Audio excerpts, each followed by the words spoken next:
Hello, welcome to College Football Predictions, Week 4, and I have some great games lined up for you this week. Last week we didn't do too good. We 2-3, so we had 2 losing weeks and 1 winning week so far in September. So this week is going to be the deciding factor if we can tie it or beat it, and I'm hoping we beat it. Right now for the season, we are 8-10. 8 wins, 10 losses, and that was our record in 2022.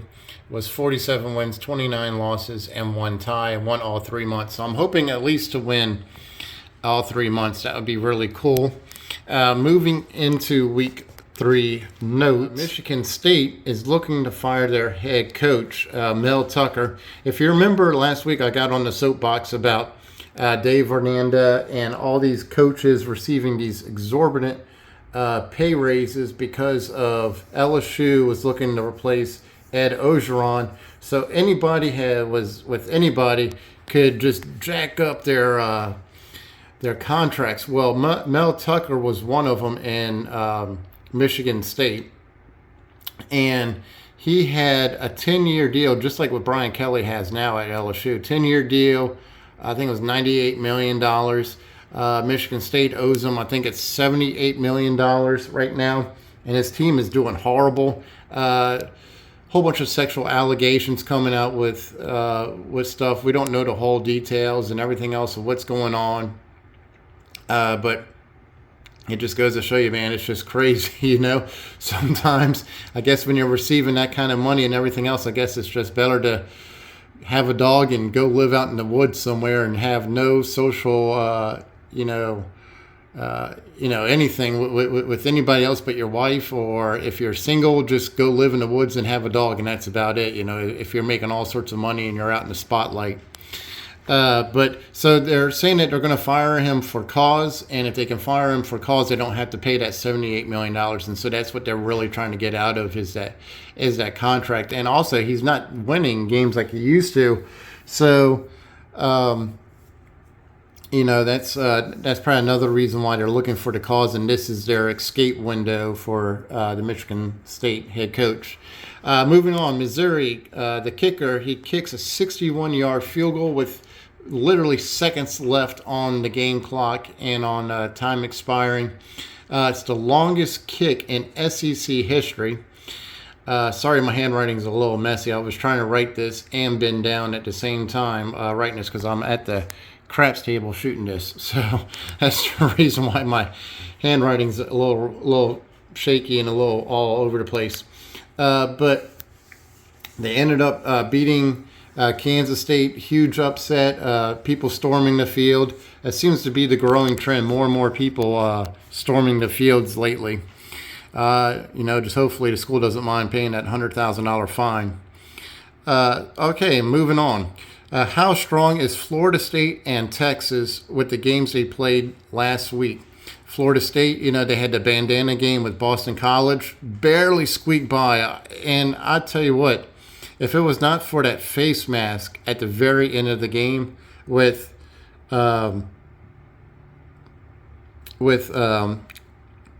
College, I'm trying to think of the player's name, but I can't think of it right now. But either way, if that wasn't for that face mask with Boston College, that would have gone into the fourth down, and then that would have ended up in a punt, and that would have given Boston College about a minute left. And I guarantee you they either would have tied or pretty much won that game against Florida State. Handed out to Boston College. I mean, they played and they left everything on the field to play that game. Really proud of how well they played. And Texas, I mean, it wasn't until the fourth quarter that they squeaked by Wyoming. Up in Wyoming. I mean, I knew there was going to be a letdown after the Bama game, but man, that was almost too close to call. And along with Georgia, too. South Carolina. South Carolina looked like they were going to upset Georgia, and it wasn't until basically the end of the third quarter, going into the fourth quarter, that they won. They changed everything around, and they were able to come back and compete. and win that game. But anyway, let's go ahead and get into week 4. We have 5 games that we're going to go over. Pretty real simple. We're not going to go into any of the big games. There are a lot of big games. You got Oregon and Colorado. You have Alabama and Ole Miss. And no, that doesn't sound like a big game, but Alabama has a chance to lose that game. Ole Miss is playing really well. They're undefeated. So that might be an upset right there. And you have a couple others that are out there. I can't think off the top of my head. There's a few more that are playing. But a lot of good games out there. So we're going to go over a few of them that we like and who we think is going to win. So let's start off with week 4. And we're going to go over to... I don't have my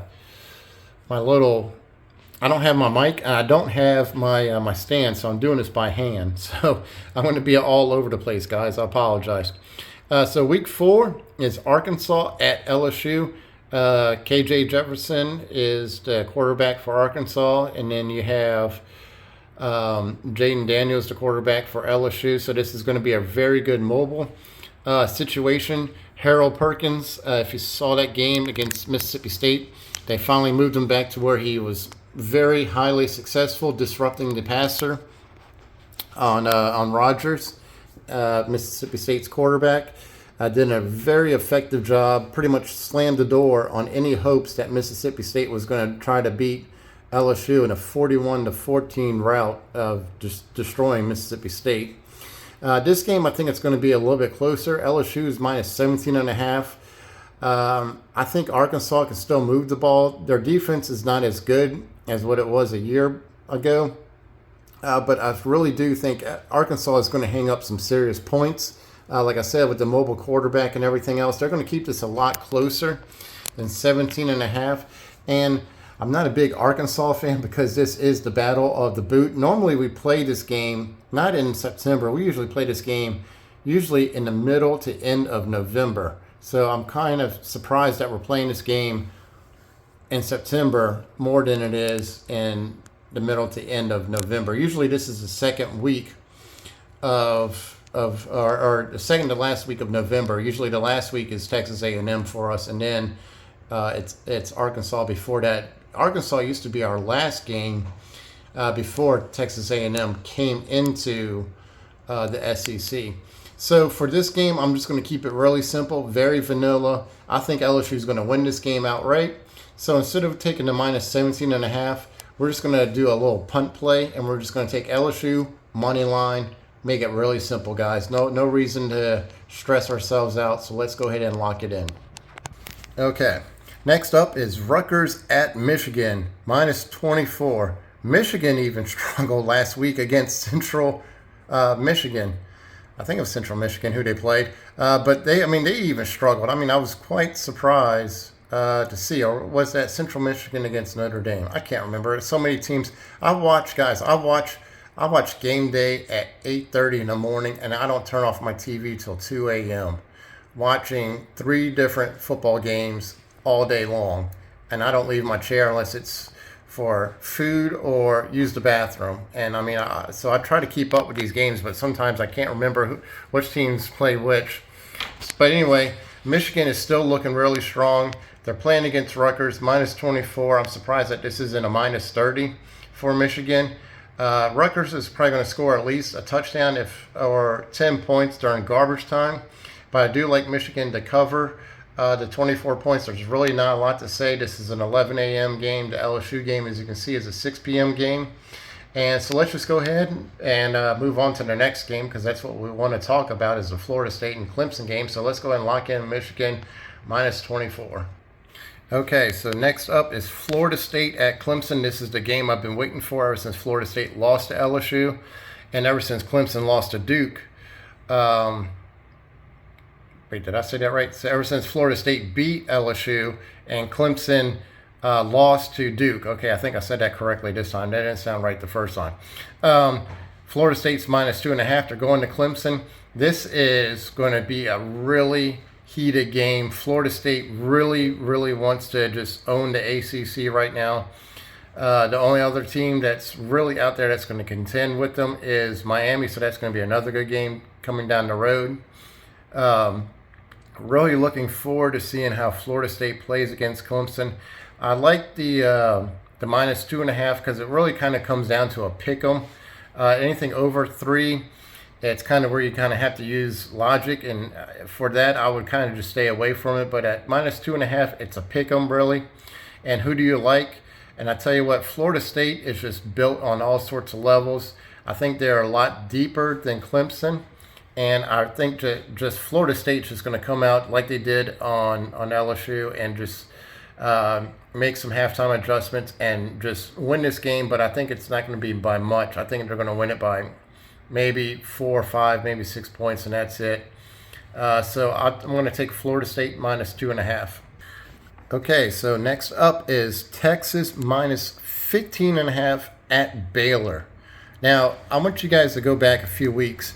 Baylor played Utah, and I thought Utah was going to blow the doors off them. Dave Hernanda, he's still got a great defensive mind. That the defense at Baylor is still playing great, keeping their teams in there. Texas struggled against Wyoming. They even struggled against Alabama's defense. If it was Alabama's offense that could score points, they would have won that game. I think Texas is a little overrated. They're ranked number 3 in the nation. I think they should probably be around 5 or 6. I think they're a little overreach. And if you guys are Texas fans, I'm sorry. I just don't have a strong enough case to rank them number 3 just yet. I think it's an overreach, and I think we're going to find out more when the Red River rival game shows up. Whew, that's always a tough one to say. When they play Oklahoma, really looking forward to that. But for right now, yeah, you got to give Texas its dues. It went to Bama and it beat Bama at Bama, so you know that's going to be worth something. But Bama is not what they are this year, and like I said, you know they have a chance of losing against Ole Miss, and they have a chance against losing against. I don't know about Auburn, but they do have a good chance to lose against LSU.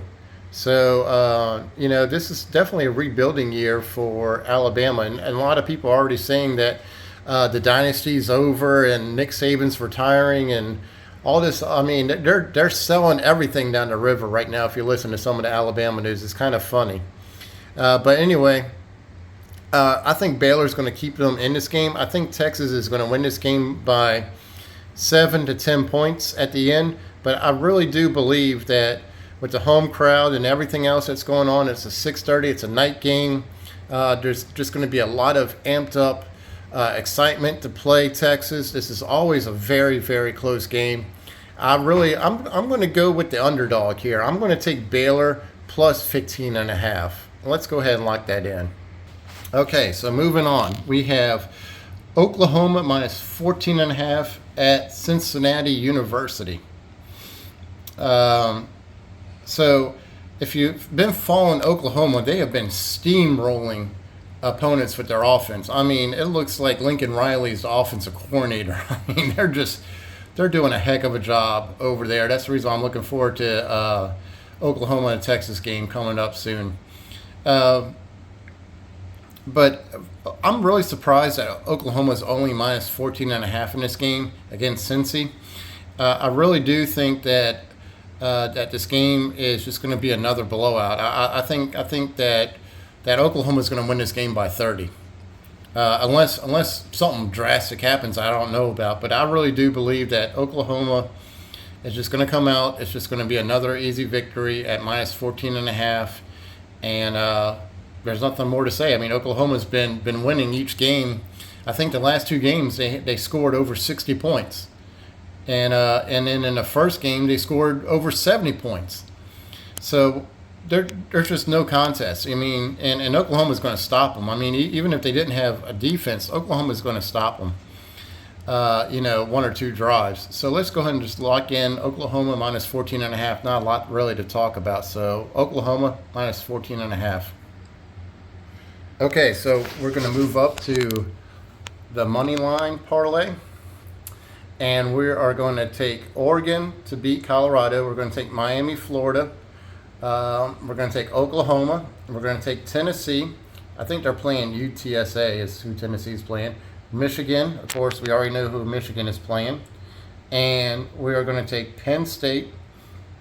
And then, of course, LSU, because that's who we have over here, is LSU.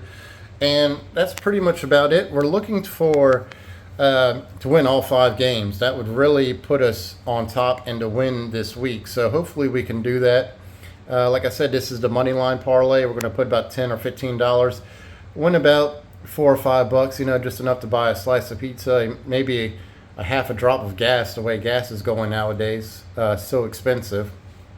Even a pizza slice. I don't know if you can even get a pizza slice for $5 the way inflation is. But guys, I do have a video coming out for the final series on the Black 6 and 8. It's already published. It's already done editing and everything else. It hasn't been released yet. It's just waiting on this video to be released, and then a day later I'm going to release the 6 and 8, and I hope you guys enjoy it. I might do a follow-up video on a challenge series like I used to do. I get some questions about that, about the challenge series videos. Why have they stopped? And that's a great point. I don't know why they stopped.